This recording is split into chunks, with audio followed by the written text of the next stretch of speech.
Spa. Why? Why Spa? I mean, it's a long story.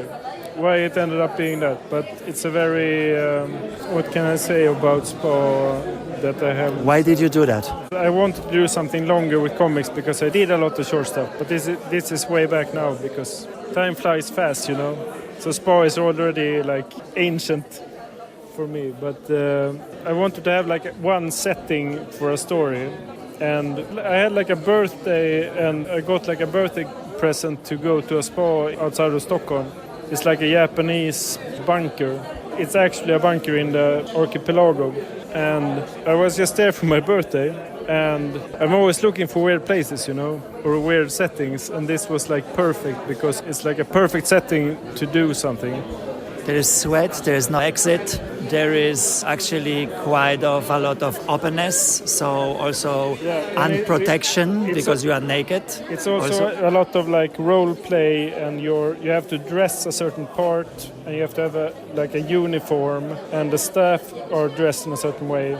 And then I realized also like Spa is like it's like a global phenomenon, and also that if you go to a spa, it's supposed to be like a relaxation spot away from your ordinary life. So it's a lot of storytelling in that you're stepping out of your ordinary environment to go into it's another dimension that you're traveling to, and it's closed off. And then what a spa is, it can be a hotel, it can be a spa hotel, and it can be a spa that you go and you get a massage, and you can get like so all these like but all these factors. And then I started sketching on this and just figure out that maybe this could be a really good setting if you want to do something really weird, because you have something that's outside of the regular world, and it's made to be that. And then if you make it even weirder, you can really have fun with that. Did you have fun with that? Like writing it, I had a lot of fun with that. Did you have fun in the spa? I had a lot of fun in the spa also, sure. For me, it's not like a horror for me to go to a spa, but I just figured out that this could be a pretty good like horror location. And I mean, it's been done before. And then also you have everything with water and bathhouses and stuff like that. So how it's developing? Because at the start you said also it's a weird place, yes? But then it's a weird place that you step out of you have to put on a character, or you have to go out of your ordinary life to go into this environment that's supposed to be really relaxing, you know? You have to like pretend to be someone else almost. You have to step out of your own skin and you have to step into something else. So there's like a portal there. And that's always interesting to me when there's like a threshold you have to pass to get to like something else. How it's developing? Okay, we have this weirdness in that sense, but it's not a horror story for you. And then how it's developing in an author's head to make from all the mixture exactly the strange, dark, weird story. Okay, yeah. Like at the same time I was watching a lot of soap operas and stuff like that, like Swedish soap operas. Oy. And we had really famous soap opera that went for, I think it's 12 years. It's the longest running, and it's not like a days, because there's two levels of soap opera, and there's the luxury one, like the expensive one, and then there's the daytime, you know, like Days of Our Lives or stuff like that. But this was a more expensive one. It ran every week for 12 years in Sweden. And it was just like the structure of because it takes place on a ferry between Finland and Sweden. So you have the whole, all the drama comes from the workplace, you know. Like like Mad Men or Sopranos is also like a soap opera, if you think about it. It's the same thing. Like the drama comes from so the workplace drama was the next step I added to the whole thing. And then that turned into the story. How is developing in the author's head to get the twist to a horror story? No, you mean like the horror element was just like adding to this soap opera thing. If you add horror to that, then you get a horror story. Like it's pretty easy to do a horror story because you just have to do a normal situation and then make it weird or scary. It's very intuitive like that, you know. But it's very boring because it's just like Lego bricks or something. Like you put stuff together, you know. What is not boring to say about Spa? I don't know. Most things I can say about the book are... I see a little bit of Lovecraft. Is it there or no? Yeah, no. And it's a lot of like the horror itself is just like the void, you know. Like if you step into place and it's just empty, you know. So it's very like liminal also. I don't know. It's just to me that's pretty scary if it's just completely empty and it's eternal, you know. Like it's a lot about eternity and stuff like that also because like it's not a spoiler, but the book is it's a lot about time and stuff like that. It's about time. It's about time in the way that if you're stuck in one place forever, it stops being scary. Like the first time you experience something, it might be scary, but if you experience it a lot of times, it's like gradually you get used to it, you know. So it's like a hell in that way. That's hell to me. If it's just you just get used to it, and then you have to live in it forever, you know. That's hell. But the time repeats there for me. Yeah, for me too. And that's why it's scary to me because it never ends, you know. Like it keeps going. It just resets, you know. Exactly. It's like with the father and son, for example. Yeah, it's like Groundhog Day or something like that. Like that's a horror movie to me. For me, it's also Aristotelic. Am I right? Yeah, you're for sure right in that. You got it right, and some people don't get it right, but you got it right. So okay, but tell me a little more how you got to this. I know that you probably will say. I got a lot of feedback that like, oh, there's no story, nothing's happening in the book and stuff like that. But that's part of the scary part.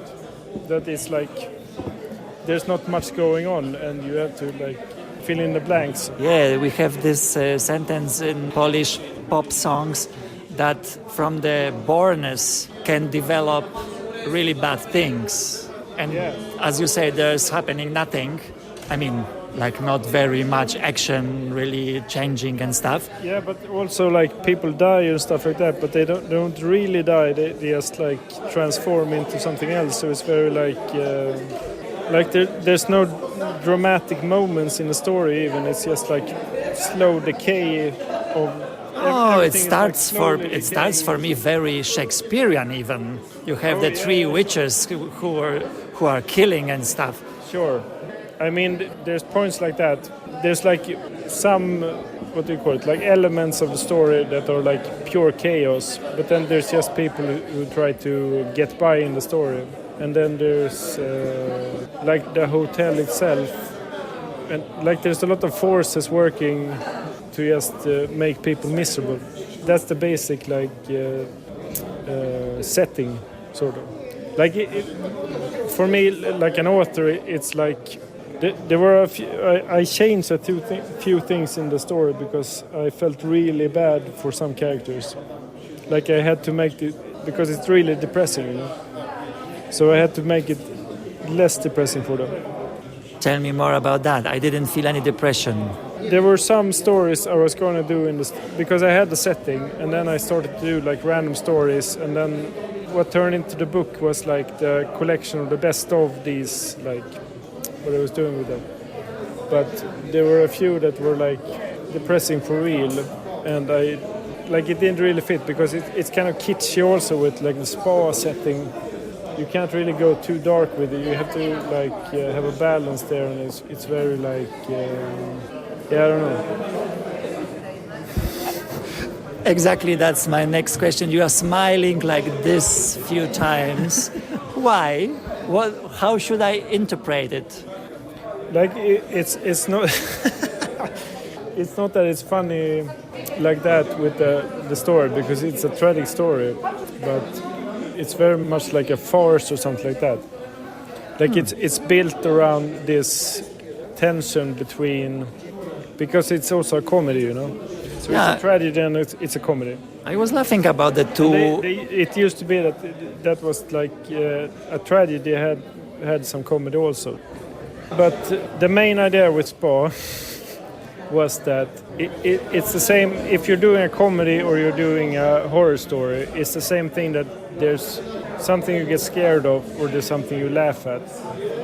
And if you start confusing those two and start playing with those two and then stretch that into a story, then you get something really funny, because then you don't know when you're supposed to laugh and you don't know when you're supposed to be frightened instead.